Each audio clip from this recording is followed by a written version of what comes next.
And just a couple folks on our staff. Nicole Peckham is our chief of staff. Sandra Villarreal is our grants management specialist. I'm the management analyst. And then we have our data analyst, Michael Glazer. So very quickly, also, we were going to have questions. If you have any questions, please put them in the chat. And then I'm going to get to those at the end and we'll answer anyone's questions. Questions will also be posted on our website.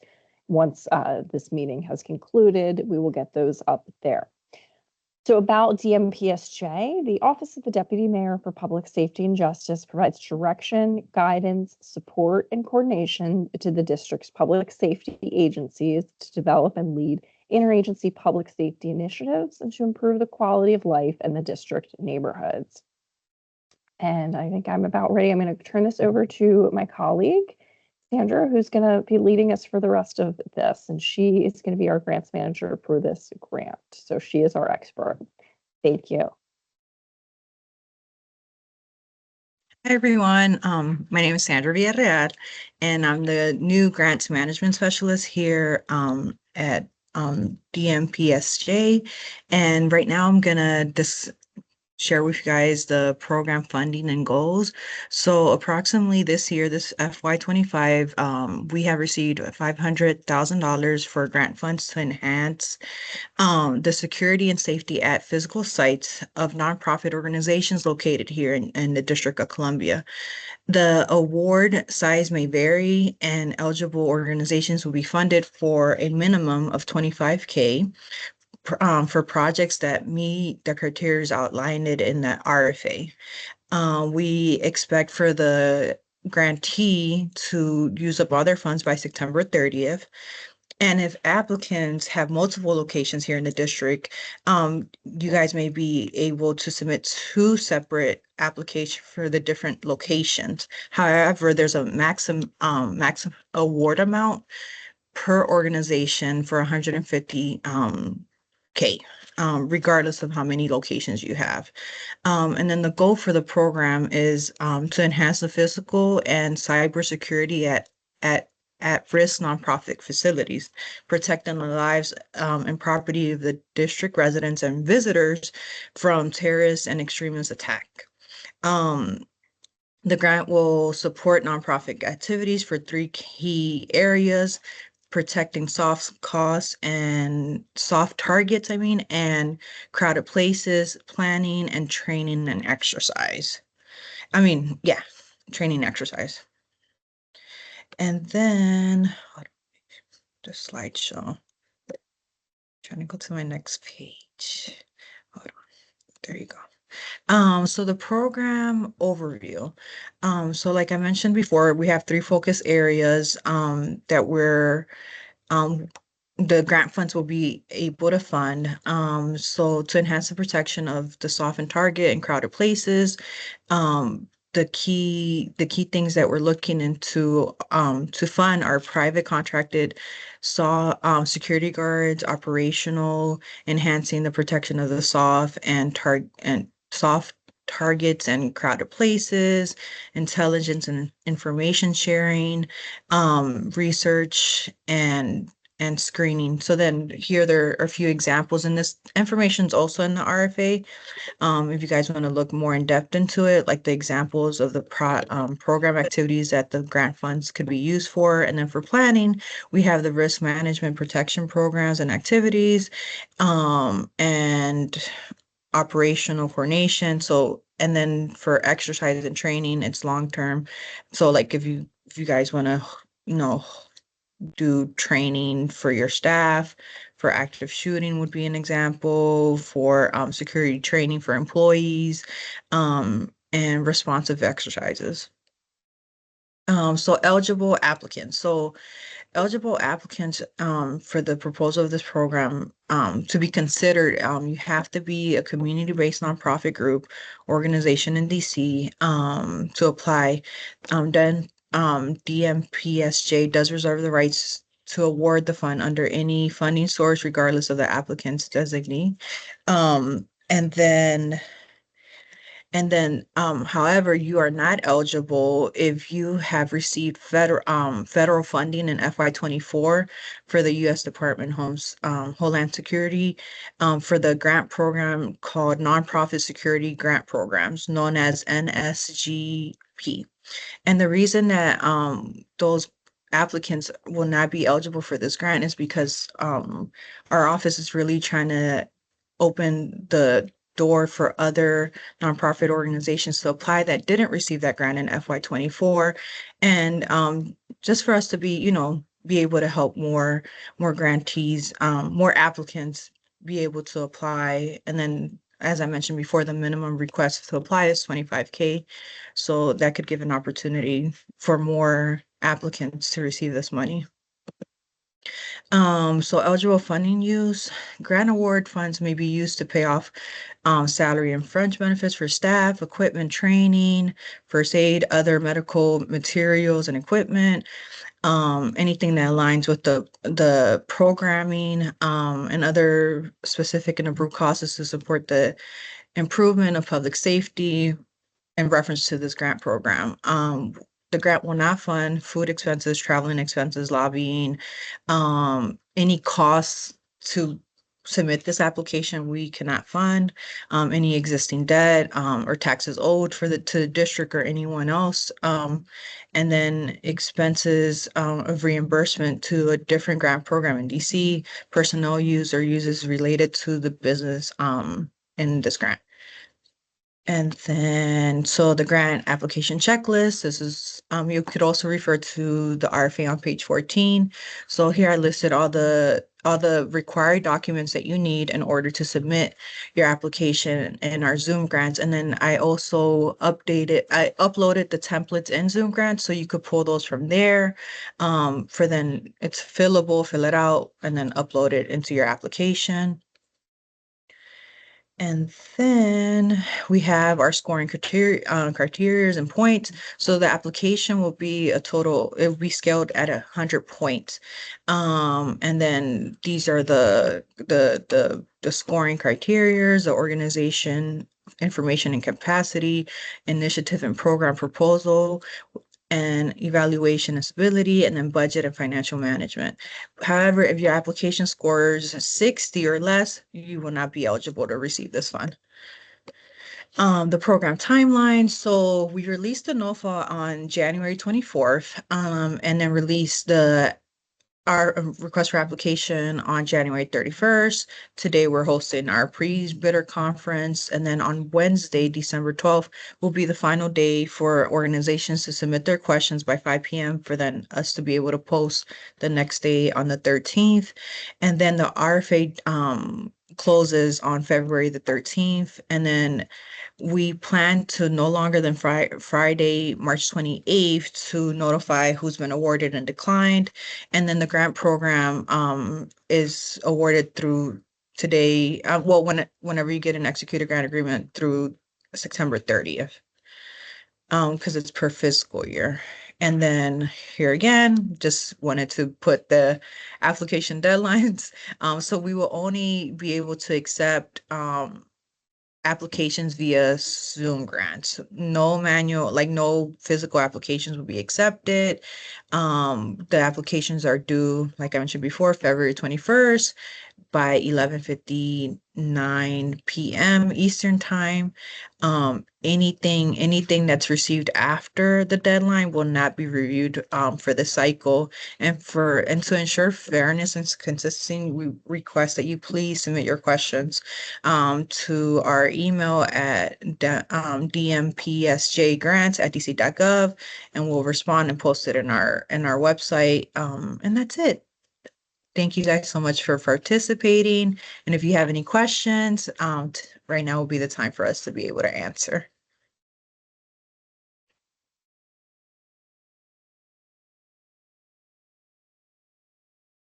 Great. Thank you so much, Sandra. Okay, I see one question coming in right now.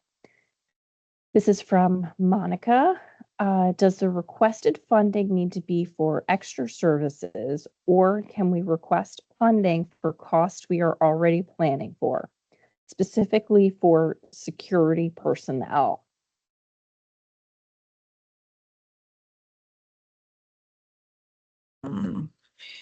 Hey, Monica. So I'm just rereading your question to make sure that I get exactly what you're causing. We're already fine. So it's a yes and no. So this grant is not a reimbursement grant. So let's say you do the um security personnel, you get a contract and stuff like that. Now, we wouldn't be able to pay if you started paying that individual, that third contractor now, we could only pay for the amount that's within the grant period.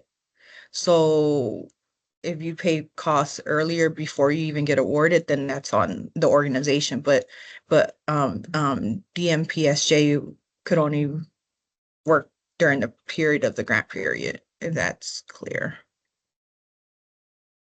Yeah, Monica, does that answer your question? Okay, Because I cool. want to make sure based on her historical Great. work. Thanks for your question, Monica. And that's one thing to really keep in mind. This grant cycle is a little bit funny. It's the hard date of stopping is going to be September 30th at the end of the fiscal year.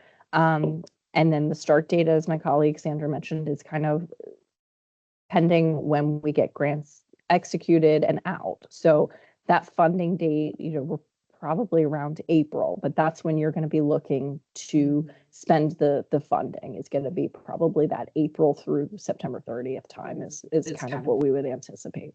Yeah, work isn't allowed to be done if there's no executed grant agreement. So okay, we Can you have guys one hear more me okay? question I'm going to read out here.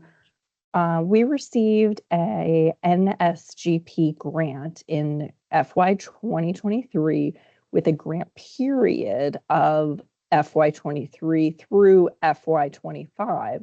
Are we still eligible to submit a request for this new grant?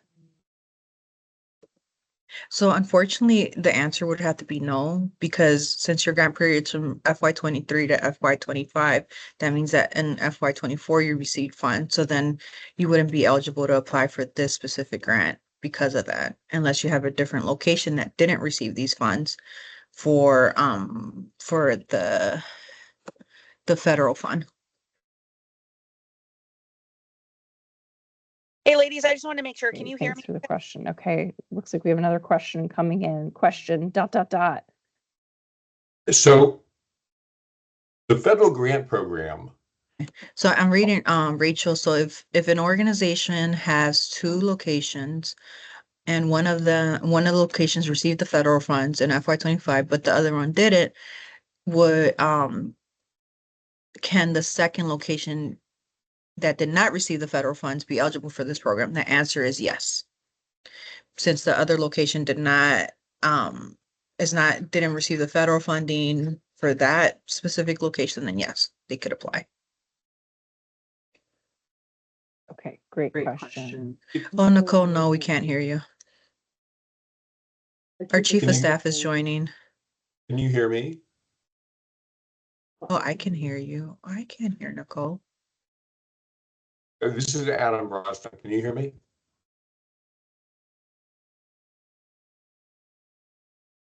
Yes, Hello? I can hear someone. We're gonna hear from Nicole very quickly. Nicole, just hold on. Yeah, Julie, are you able to hear me okay? Yeah, sorry, everybody. Yes, I was logged in. I was trying to talk and give additional context to the first answer. So DMPSJ received granting authority last year. So we have been working as a team on a couple of different grant opportunities throughout their community. And I cannot stress enough. I think it was it Monica that asked a question about if they were already wanting to be reimbursed for activities they had planned. We cannot reimburse a grantee until that is the date of the start of the award.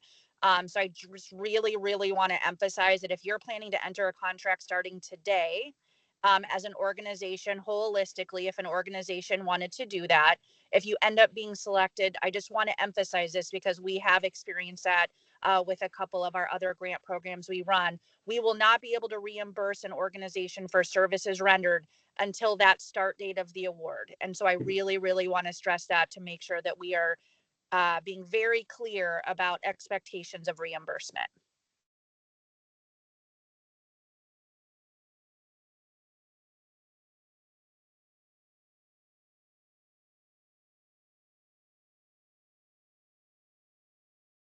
And that's all I have, ladies, for that one.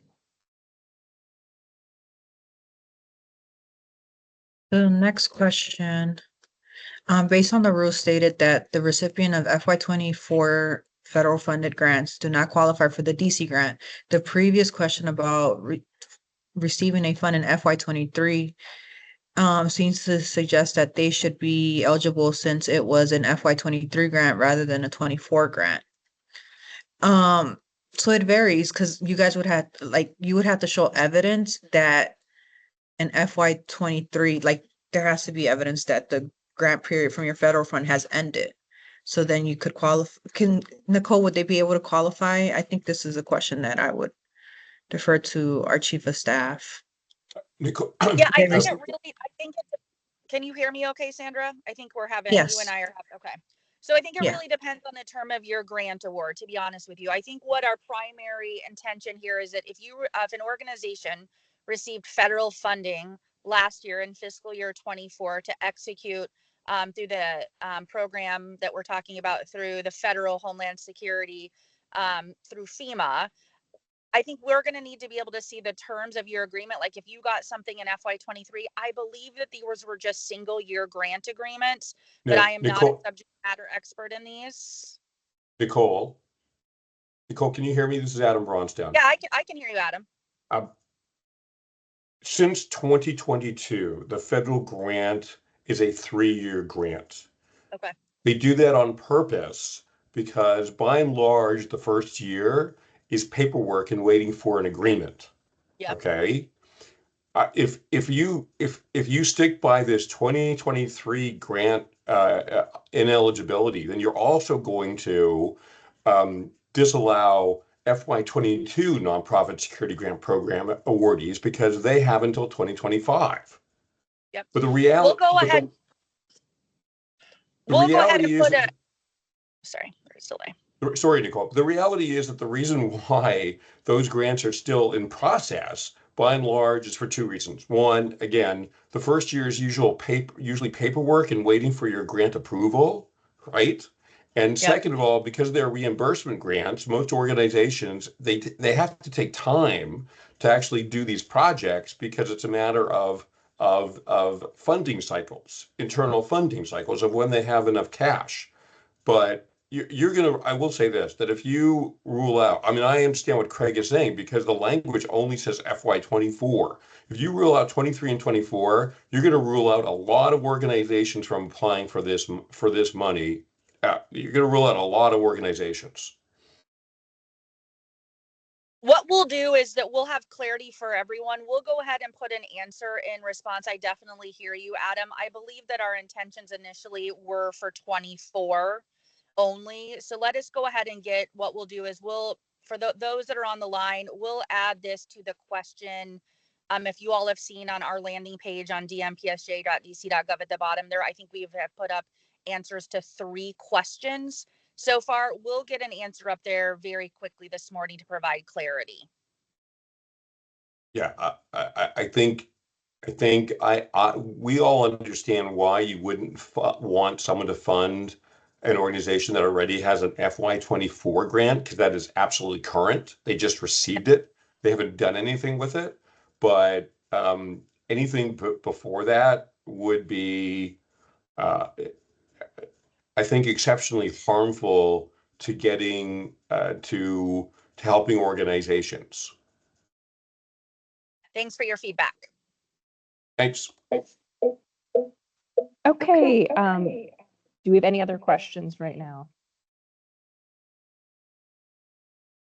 Julie, there is one about, do we anticipate this being an grant? Okay, so this one is, do we anticipate this being an annual grant? And Sandra, I'll let you go ahead and answer that. So for this fiscal year, we've been approved for these funds. We're not sure if it's going to be another grant next year. It all varies with if we get more funding for it. Okay, I think, let's see.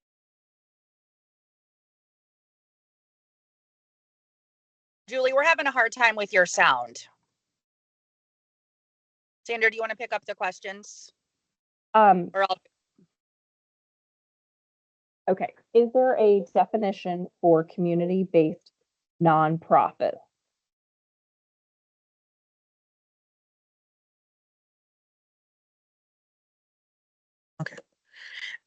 So it has to be a nonprofit organization would have to be able to prove that they have an IRS determination letter and be able to just prove that they're a nonprofit, yeah, via submitting a documentation of it. And that's going to be your Your 501c3 in general. Yeah.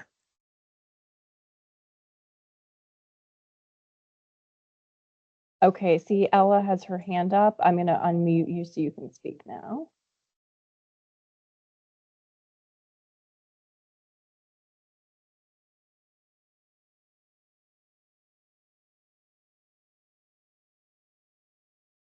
Okay, Ella, go ahead and unmute yourself and Okay. we'll hear your question. Sorry about that. Can I ask if the nonprofit can demonstrate any recent security incidents, can demonstrate an elevated threat as a target? Will that be taken into consideration in the grading and the scoring? So in your when you're submitting your proposal narrative, that could be an example that could be added into your narrative that your organization has had an incident and this is why this grant should be awarded to you guys. So yeah, it's evidence. So it's allowed in your proposal narrative.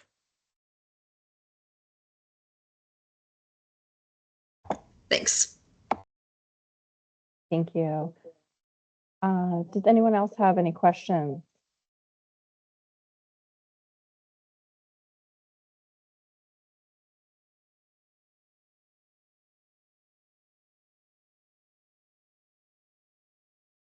Okay, Sandra, I'll let you kind of wrap up then.